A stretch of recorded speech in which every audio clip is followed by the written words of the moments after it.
교회력에 따른 PPT 매일 말씀 묵상, 응답받는 기도, 2021년 5월 19일 수요일입니다. 오늘의 말씀 에스라 9장 5에서 15절, 요한복음 16장 16절에서 24절입니다. 오늘의 말씀 첫 번째 본문 에스라 9장입니다.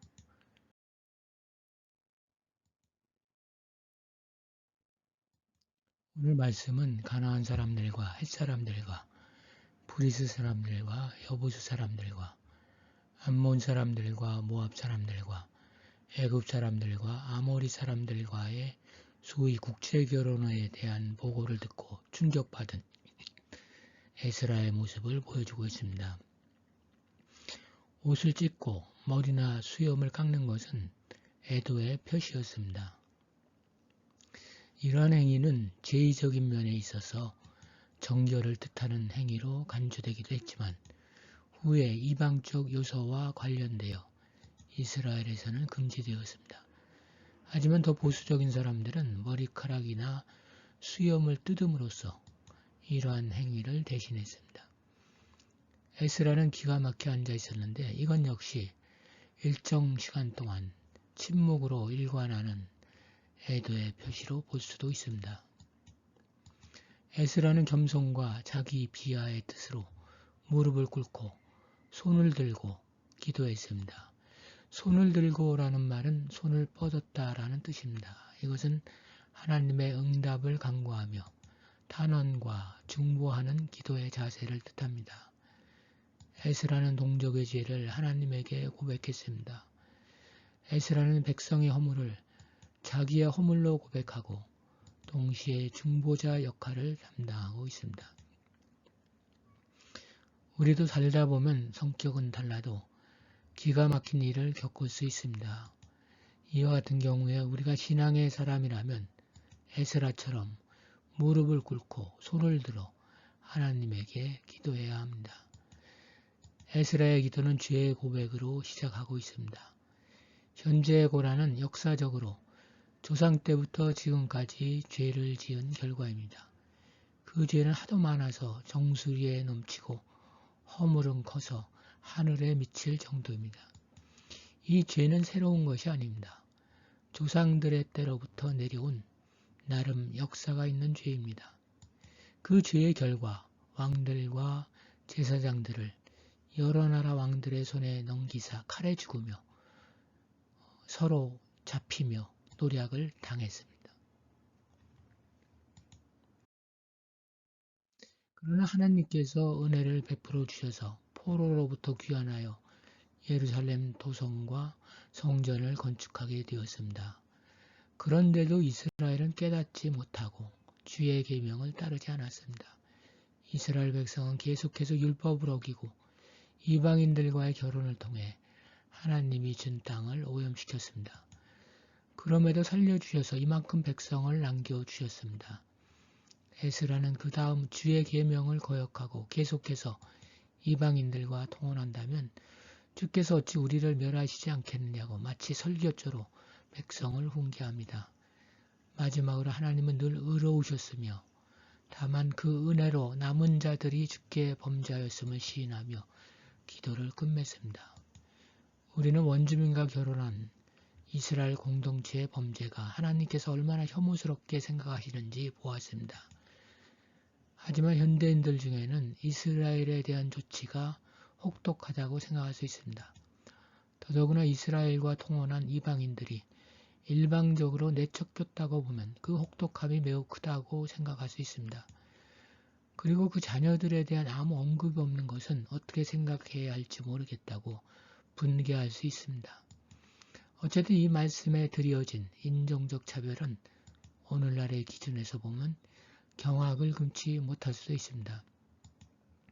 하지만 하나님께서 이방인과의 통혼을 왜 경계하셨는지에 대해 생각할 필요가 있습니다. 아무래도 이방인과의 통혼은 결국 이스라엘을 우상 숭배에 빠지게 한다는 역사적 사실을 구약 성경은 명확하게 보여주고 있습니다. 한편 우리는 하나님의 관심과 우리의 관심이 다르다는 것을 인정해야 합니다. 하나님은 우리의 행복이나 욕망을 금지하는 데 있지 않습니다. 그것이 인간의 욕망과 계획에 근거한 세계라는 것을 잘 아십니다. 그리고 나중에 자멸하게 될 결과도 잘 아십니다. 하나님은 거꾸로 우리가 행복하게 살기를 원하십니다. 그런데 그 행복은 물질적 세계관을 바탕으로 하지 않습니다. 인간들에 의한 세상에는 인류의 역사가 보여주듯 생명과 사랑은 없습니다. 대신 죽음과 폭력만이 난무할 뿐입니다. 인간을 창조하신 하나님은 인간을 하나님을 섬기며 이웃과 더불어 함께 살아가는 하나님의 나라를 이루고자 하시는 것입니다. 그리고 우리가 이것을 경험한다면 바로 이것이 우리가 원한 세상이라고 말할 것입니다. 오늘의 말씀 두 번째 본문 요한복음 16장입니다.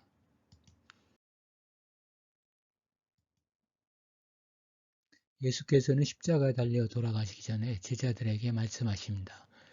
조금 있으면 너희가 나를 보지 못하겠고 또 조금 있으면 나를 보리라 하시니, 이 말씀은 곧 제자들이 예수께서 십자가에 달려 돌아가시고 장사되어 볼 수 없다는 것과, 그러나 예수께서 3일 만에 부활하셔서 다시 보게 되어 제자들이 기뻐할 것이라는 말입니다. 그리고 예수께서는 말씀하십니다. 그날에는 너희가 아무것도 내게 묻지 아니하리라. 먼저 예수께서는 제자들이 예수에게 아무것도 묻지 않으실 것이라고 합니다. 왜냐하면 예수님께서 죽음에서 다시 살아나 제자들에게 왔을 때 성령으로 말미암아 예수님을 이해하게 될 것이라는 말입니다. 그 날은 예수님께서 부활하신 날입니다. 그날에는 예수님께서 떠나고 돌아오는 것에 대한 그들의 의문들이 해소될 것입니다.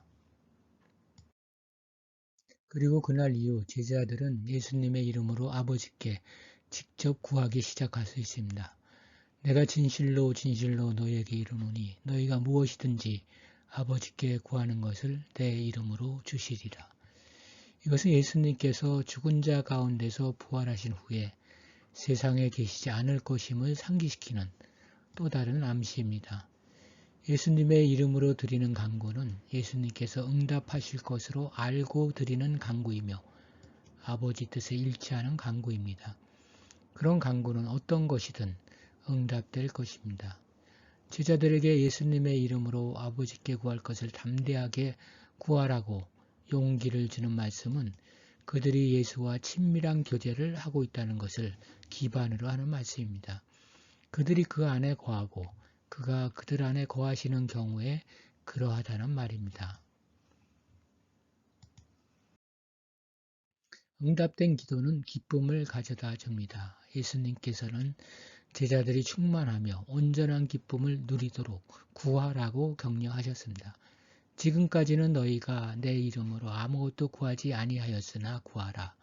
그러하면 받으리니 너희 기쁨이 충만하리라고 말씀하십니다.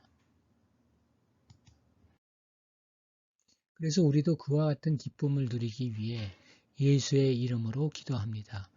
제자들은 하나님께 많은 기도를 드렸을 것입니다. 그러나 이제 그들에게 예수의 이름으로 기도를 드리라고 하십니다. 그것은 새로운 어떤 것, 예수님의 사역으로 계시된 새로운 영적 시대에 속한 어떤 것입니다. 그리스도의 이름은 제자들이 하나님의 접견실 출입을 허락받을 수 있는 통행증이자 하나님의 응답이 주어지는 통로이기도 합니다. 예수님은 그들의 목자이고 그들의 필요를 채우시는 후원자이십니다. 예수님이 그들 속에 내주하심으로 생기는 친밀성과 그의 말씀에 대한 제자들의 순종이 기도의 응답을 보장합니다.